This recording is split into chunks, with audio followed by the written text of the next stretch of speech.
The entirety of episode 9 took place on King's Landing. Not a single scene looked to Rhaenyra or Daemon's perspective across the waters over on Dragonstone. While they were happily enjoying their breakfast, the Hightowers completely usurped the throne without the princess knowing. A COVID lockdown was in place for the ones that questioned Aegon's ascension.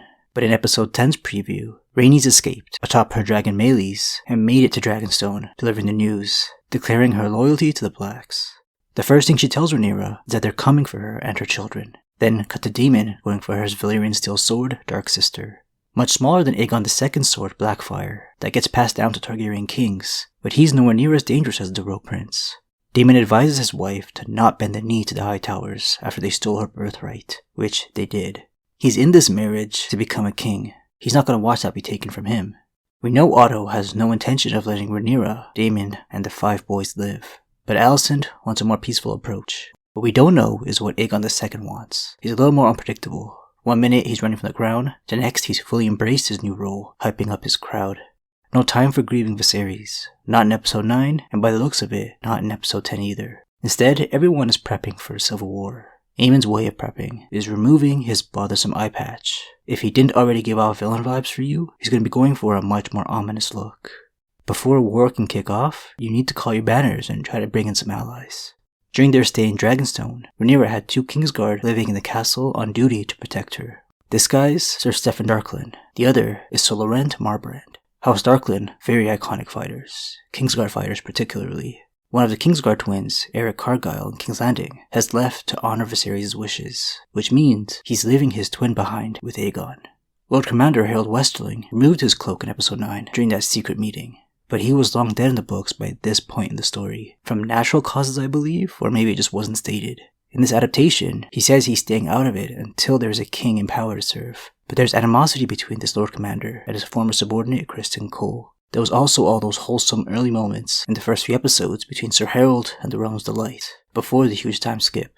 I wouldn't be surprised if he didn't fight for her cause. He won't be hiding away. Episode 10 teases a Kingsguard clash on that same Dragonstone path that Daemon and Otto confronted each other in the past. The Valyrians are very clearly with the Blacks, which comes with the most powerful fleet in the realm. If only their ruler, Lord Corlys, would recover from his unseen injury. Episode 9 mentioned the uncertainty of House Baratheon's loyalty. Like every house in the realm, they swore to defend and swear fealty to Rhaenyra. But that Lord Bormund Baratheon is dead, and his son Boris, that we haven't come across, is sitting in the Baratheon seat. Jacaerys and Lucerys, and maybe Baela, are prepared to be envoys, carrying Rhaenyra's message. We see them leave on Dragonback, scattering from Dragonstone to different locations on the map. All 3 of their dragons looking kinda small in comparison to the 2 other dragons in the preview, Daemon's Caraxes and Aemon's Vhagar. The Blacks on their own have more dragon riders and much more dragons that have yet to be tamed in the volcano layers. That one lord in her Black Council advises Rhaenyra to lay siege to King's Landing, start starving the city out, by saying she holds power not seen since old Valyria, which is very true. Dragons are thriving right now. They just need more dragon riders, and the ones they do have are very young and inexperienced aside from Daemon. Joffrey Valerion may not even have flown on his dragon yet, so he won't be going out as an envoy for his mother's cause.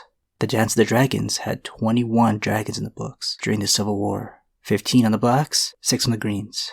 I don't know if there'll be that much on the show. Maybe they'll cut a couple out. Rhaenyra and Daemon's sons were a lot younger in House of the Dragon, and how much can Helena's children contribute? If they are given dragons, they'll be irrelevant. Sunfire, Aegon II's dragon, didn't make an appearance in the preview. Maybe they're using every second they got on the special effects to make the most beautiful dragon in the story. Or they'll save him for the 2nd season. They may also be leaving the well-being of Mysaria a mystery after that arson attack by Larys. He and his assassins are not creative enough with their techniques. Please no cliffhangers next week. It might be a bit of a wait for that 2nd season. Though it was greenlit weeks ago, hopefully HBO's already on it.